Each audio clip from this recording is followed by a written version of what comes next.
Hello friends, आप सभी का पुनः स्वागत है आपके इस YouTube platform home science classes with Mohini ma'am में। तो अब इस समय हम फिर से आपको वही एक भर्ती बताने वाले हैं जिसका आप लोग बेसब्री से इंतज़ार कर रहे हैं, जो कि महिला कैंडिडेट या फिर लड़कियों के लिए स्पेशल जॉब रहने वाली है।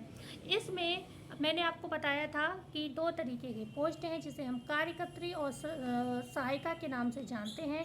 कार्यकर्त्री में 12th पास चाहिए होते हैं, 12th पास चाहिए होते हैं, और वहीं पर अगर हम बात करते हैं सहायिका की तो उसमें 10th पास क्वालिफिकेशन लगती है।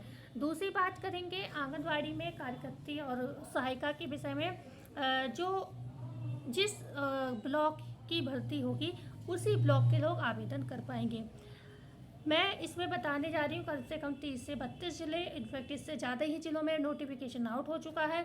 जो पहले आए थे वो मैं आपको बता चुकी हूँ। आज जो मैं बताऊँगी बिल्कुल नए ज़िले होंगे, इसलिए वीडियो को मत छोड़िएगा, नुकसान आपका होगा।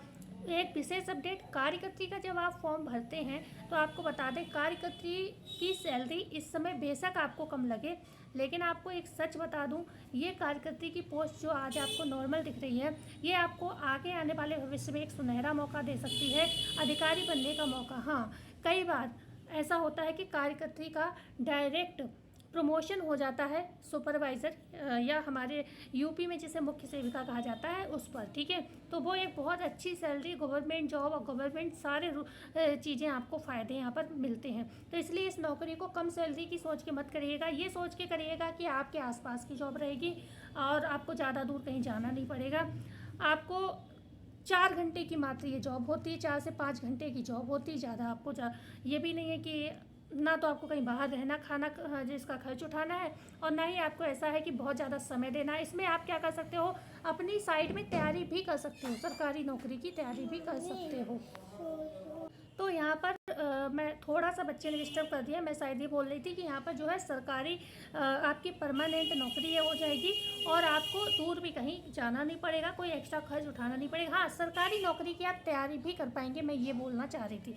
मतलब 4 घंटे काम करेंगे आप, तो आप आराम से घर आके अपने शाम का समय या सुबह तड़के का समय, लोग ज़्यादातर पढ़ाई 4 से 5 बजे के से स्टार्ट करते हैं, तो भी आप अपनी ड्यूटी जा सकते हो 2 घंटे पढ़ाई करके, सुबह भी और आके भी आप पढ़ाई कर सकते हो, ठीक है। बहुत हेडक वाली जो है, बहुत जवाबदेही वाली नौकरी नहीं होती है। छोटे बच्चों को, यहाँ पर बहुत से बच्चों के बहुत कमेंट भी आए, इसलिए मैं स्टार्टिंग में थोड़ी सी चर्चा यहाँ कर रही हूँ। तो जो कार्य आप पूछते हो कि क्या कार्य करना होता है आंगनवाड़ी सहायिकाओं को, कार्यकर्त्रियों को, तो आपको बता दूं, देखो सहायिका का तो छोटा सा आपको बता दिया क्या रोल है, कि सहायिका को कार्यकर्त्री का सबको सपोर्ट करना है। सहायिका मतलब हेल्प, एज अ हेल्पर, मतलब हेल्प करना है। लेकिन कार्यकर्त्री जो होती है आंगनवाड़ी में, जो सुविधाएं आती हैं ना सरकार की तरफ से, जहाँ से भी जो सुविधाएं आती हैं ना, तो वो बच्चों को पहुँचाना है। जैसे शिक्षा प्रदान करना बच्चों को, छोटे बच्चों की शिक्षा, ठीक है, क्योंकि आप जानते हो 6 साल तक के बच्चों को, यहाँ पर 3 से 6 साल तक के बच्चे आते हैं, तो उनको शिक्षित करना, जो आहार आता है मिड डे मील में वो बच्चों को खिलवाना, प्रोवाइड करवाना, ठीक है, गर्म आहार ताज़ा बना हुआ खिलवाना उन्हें, ठीक है। इसी तरीके के आपके काम होते हैं। उनके पोषण स्तर को सुधारना, टीकाकरण में सहयोग देना, जो गाँव टीकाकरण होता है वो यहीं से होकर गुजरता है गाँव में, ठीक है। तो यही सारे आपके कार्य होते हैं। आप थोड़ा सा मैंने हिंट दे दिया, आप यहाँ से समझ सकते हो, ठीक है। तो यहाँ पर गर्भवती माता वगैरह भी आती हैं, उनका भी जो है टीकाकरण वगैरह में योगदान आपको देना पड़ता है, लेकिन मेनली 3 से 6 साल तक के बच्चों को आपको यहाँ पर संभालना होता है, ठीक है। तो ये कार्य हो गया। डॉक्यूमेंट्स की अगर बात करूँ, आप कार्यकर्त्री के पद पे अगर कार्यरत है तो जाहिर सी बात, तो 12th पास मांगा गया तो 12th तक के डॉक्यूमेंट्स लगेंगे, मतलब 10th और 12th लगेगा, ठीक है। उसके बाद आपका आय प्रमाण पत्र भी लग रहा है इसमें, आधार कार्ड लगेगा आपका, और निवास प्रमाण पत्र, क्योंकि आपको इसमें आरक्षण की व्यवस्था है तो आपका जाति प्रमाण पत्र भी लगेगा। तो ये सारे डॉक्यूमेंट्स, अगर आप विडो हैं, ठीक है, तो उसका जो प्रमाण पत्र है वो भी लगेगा। अगर आप मतलब विडो के बाद एक कैटेगरी और है तलाकशुदा वाली, ठीक है, डिवोर्स ही है किसी भी रीजन से, तो आपको उसका प्रमाण पत्र देना पड़ेगा कि हाँ हमारा तलाक हो चुका है, ठीक है, क्योंकि इन लोगों के लिए यहाँ पर सीट रिजर्व रखी गई है।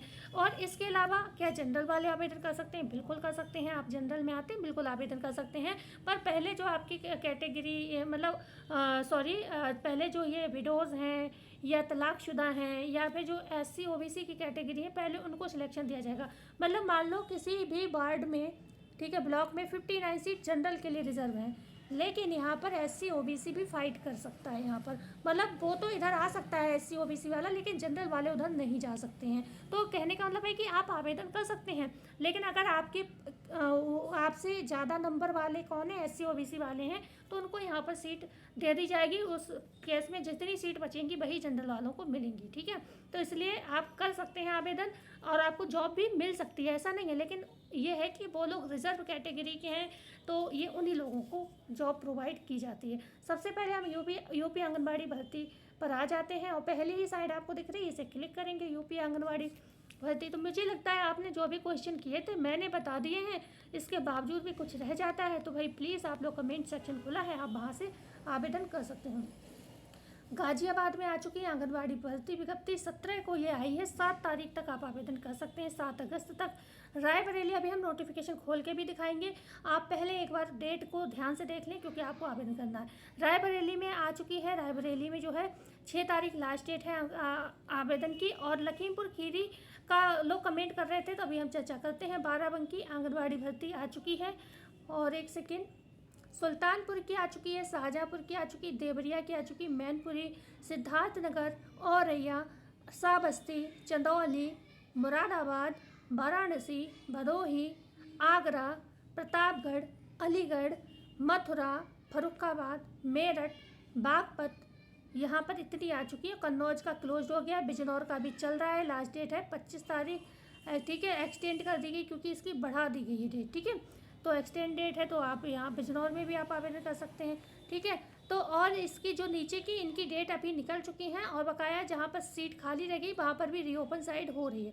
तो मान लो ये ज़िले हैं जहाँ पर एंड हो चुका है, लेकिन आप लोग परेशान ना हो, इनका जैसे कि सीटें अगर खाली होंगी तो यहाँ पर भी फॉर्म रीओपन किए जाएंगे, ठीक है। तो इसलिए आप लोग बिल्कुल परेशान हो। जैसे अब आपको उदाहरण दे दूँ मैं, गाजियाबाद आप देख रहे हैं, गाजियाबाद में पहले भर्ती आई थी, ठीक है, आई, फाइनल हो गई, अब रीओपन हो गया, दोबारा आ गया नहीं आ गया, इसलिए, ठीक है। तो सारे ज़िले परेशान ना हो, सब जगह रीओपन होगा। ऐसे अगर हम इधर बात करें तो सहायिका में भी गाजियाबाद में आ गई है, देवरिया में आ गई है, मैनपुरी में, संभल में, औरैया में, श्रावस्ती में, चंदौली में, आगरा में, ठीक। और बिजनौर की यहाँ पे फिर से रीओपन एक्सटेंड करी गई है साइड, ठीक है, एक्सटेंड लिख के आ रहा है। तो यहाँ पर बढ़ाकर लास्ट डेट कर दी गई है 25 तारीख बिजनौर की। तो इतने ज़िलों में जो है ये आवेदन जो है स्टार्ट हो गए हैं, तो कह सकते हैं हम एक ज़िले की डेट को एक्सटेंड भी किया गया है, ठीक है। तो यहाँ पर हम सबसे पहले गाजियाबाद की नोटिफिकेशन को खोल के देख लेते हैं कितनी टोटल सीट है, आप उसी हिसाब से आवेदन करेंगे। तो यहाँ पर आंगनबाड़ी कार्यकर्त्री और सहायिका दोनों के ही पद दिए हुए हैं, आप देख पा रहे होंगे। यहाँ पर दिए कार्यकर्त्री के पद 167, और यहाँ पर 341 है आंगनबाड़ी सहायिकाओं के पद, ठीक है। और ये भोजपुर 28, शहर गाजियाबाद 64, लोनी में 31 है, मुरादाबाद में 22 है, रजापुर में 22 है। ये किसकी बात कर रहे हैं? कार्यकर्त्री की बात कर रहे हैं। यहीं पर सहायिकाओं में बात करें तो भोजपुर में 62 है, शहर गाजियाबाद में 128 है, लोनी में 68 है, और मुरादनगर में 34 है, रजापुर में 49 है, ठीक है। 341 टोटल पोस्ट यहाँ पर देख पा रहे हैं। तो इस तरीके से हमने जो चीज़ें हैं आपको, देखो नॉर्मली डॉक्यूमेंट्स मैंने आपको बता दिए हैं। यहाँ पर 18 से 35 साल तक के लोग आवेदन कर पाएंगे, ठीक है। और ये देखिए, इसके अलावा इंटरमीडिएट तो आप लगा सकते हैं, लेकिन इसके समकक्ष अगर आपने शैक्षिक योग्यता परास्नातक तक कर रखी है तो आपको विशेष यहाँ पर जैसे कि मौका दिया जा सकता है। मतलब सबसे ज़्यादा योग्यता परास्नातक रखी गई है इसकी, मतलब इंटर के बाद आप जितना BA भी कर रखा है लगा देंगे, MA कर रखा है वो भी लगा देंगे, और जिसके पास जितनी ज़्यादा क्वालिफिकेशन होगी, मतलब MA तक है कोई, तो उसको यहाँ पर मौका दिया जाएगा, ठीक है। ये भी चीज़ है इस भर्ती में कि अगर किसी ने 10th केवल 12th कर रखा है और उसके बाद कुछ नहीं कर रखा है तो उसके चांसेस कम है। अगर कोई BA और MA वाला मिल गया तो उसको दी जाएगी भर्ती, ये भी चीज़ है इस भर्ती में, ठीक है। तो यहाँ पर देखिए, आवेदिता को रिक्त पद के वार्ड शहर क्षेत्र में ग्राम सभा का स्थायी निवासी एवं ग्राम सभा में उक्त श्रेणी में पात्र अभ्यर्थी उपलब्ध न होने की स्थिति में संबंधित न्याय पंचायत की स्थायी निवासी होना अनिवार्य है, ठीक है। या तो आप अपनी ग्राम सभा के स्थायी निवासी हों शहर क्षेत्र के, ठीक है, लेकिन अगर वहाँ पर कोई उपस्थित नहीं है तो आप उस न्याय पंचायत के स्थायी निवासी होने अनिवार्य हो यहाँ पर, ठीक है। आगे हम बात कर लेते हैं। साइट तो हमने बताई दी यूपी आंगनबाड़ी करके, आप सर्च खुद भी कर लेंगे। ये मैं जितना बता सकती थी वो चीज़ मैंने आपको यहाँ पर बता दी, ठीक। कोई भी और मेरे हिसाब से ऐसा कोई डाउट इसमें होगा नहीं। मैंने ये एक पढ़ दिया है और इसी से आप सब लोग इसको ऐसे करके खोल खोल के देख लेंगे। अब गाज़ियाबाद का बता दिया मैंने, तो दो एक और मैं खोल के बताऊँगी, उसके बाद आप खुद समझदार हैं, देख लीजिए। रायबरेली का आ गया, ठीक, रायबरेली का आ गया। रायबरेली में भी देख लो, यहाँ पर कैटेगरी वाइज सीट मेंशन की गई है। टोटल सीट हम देख लेते हैं कितनी है यहाँ पर। कुल कुल रिक्त पदों की संख्या कितनी है, 191, 191 है, ठीक है। और यहाँ पर आप कैटेगरी वाइज देख सकते हैं। 124 है अनारक्षित में, ठीक है, जो कि जनरल में आती है, लेकिन इसमें फाइट पिछड़ा वर्ग अनुसूचित जाति भी करता है, इसलिए ज़्यादा होता है।